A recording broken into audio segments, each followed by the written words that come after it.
ಒಂದಷ್ಟು ಅಭಿಮಾನಿಗಳ ಆಕ್ರೋಶ ಕಟ್ಟೆ ಹೊಡಿತಾ ಇದೆ. ದೂರುಗಳನ್ನು ಕೊಡಬೇಕು ಅಂತೇಳಿ ವಾಣಿಜ್ಯ ಮಂಡಳಿಗೆಲ್ಲ ಮುಂದಾಗ್ತಾ ಇದೆ. ಈ ಬೆಳವಣಿಗೆ ಬಗ್ಗೆ ಮಾತಾಡೋದು ಖಂಡಿತ ಒಬ್ಬ ನಟನಾಗಿ ಮಾನಸಿಕವಾಗಿ ಹಿಂಸೆ ಆಗುತ್ತೆ, ನೋವಾಗುತ್ತೆ ನನಗೆ.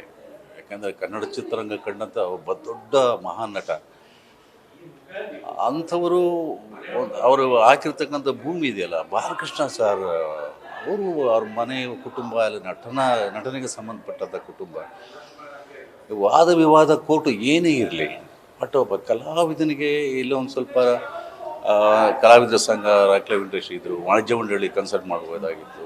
ಆ್ಯಂಡ್ ದೆನ್ ಆ ಜಾಗದಲ್ಲಿ ವಿಷ್ಣು ಸರ್ ಆ ಭೂಮಿ ಇದೆಯಲ್ಲ, ಆ ಭೂಮಿಯ ಒಂದು ಹೆಮ್ಮೆ ಇತ್ತು. ಅಭಿಮಾನ್ ಸ್ಟುಡಿಯೋದಲ್ಲಿ ಅವ್ರ ಮುಂದೆ ಹಣ ಆಸ್ತಿ ವಿಷಯವಾಗಿ ಏನೇ ಮಾಡ್ಕೋಬೋದು ವ್ಯಾಪಾರಕ್ಕೋಸ್ಕರ.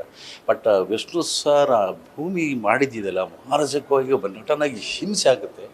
ಇದು ಯಾವ ನಟನಿಗೂ ಆಗಬಾರ್ದು.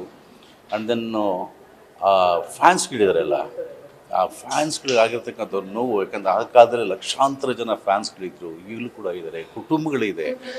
ಆ್ಯಂಡ್ ದೆನ್ ಎಲ್ರಿಗೂ ಕೂಡ ನೋವಂಥ ಸಮಯ. ಈಗಲಾದರೂ ಕೂಡ ಬಾಲಕೃಷ್ಣ ಅವರ ಕುಟುಂಬ ಏನಿದೆಯೋ ಅದು ಸರ್ಕಾರದಿಂದ ಬಂದ ಭೂಮಿ ಅಂತ ಹೇಳ್ತಾರೆ. ಬಟ್ ಯಾವುದೇ ಏನೇ ಆಗಿದ್ರು ಕೂಡ ವಿಷ್ಣುವರ್ಧನ್ ಅವರಂಥ ನಟನಿಗೆ ಈಗ ಆಗಬಾರ್ದಾಗಿತ್ತು. ಆ್ಯಂಡ್ ಈಗಲೂ ಕಾಲ ಮಿಂಚಿಲ್ಲ, ಎಲ್ಲರನ್ನೂ ಒಟ್ಟು ಕೂಡಿಸಿ ಮತ್ತೆ ಪುನಃ ಮಂಟಪ ಮಾಡೋಷ್ಟು ಶಕ್ತಿ ದೇವರು ಎಲ್ರಿಗೂ ಕೊಟ್ಟಿದ್ದಾನೆ. ಕಲಾವಿದರ ಸಂಘ, ವಾಣಿಜ್ಯ ಮಂಡಳಿಗೆ ಒಂದ್ಸಲ ಕನ್ಸಲ್ಟ್ ಮಾಡಿ ಮಕ್ಕಳು ಮೊಮ್ಮಕ್ಕಳು ಎಲ್ಲ ಆ ಫ್ಯಾನ್ಸ್ಗಳು ಪ್ರೀತಿ ಇದೆಯಲ್ಲ, ಆ ಪ್ರೀತಿ ಮುಂದೆ ಬೇರೆ ಯಾವುದಿಲ್ಲ ಅಂತ ನನ್ನ ಅಭಿಪ್ರಾಯ.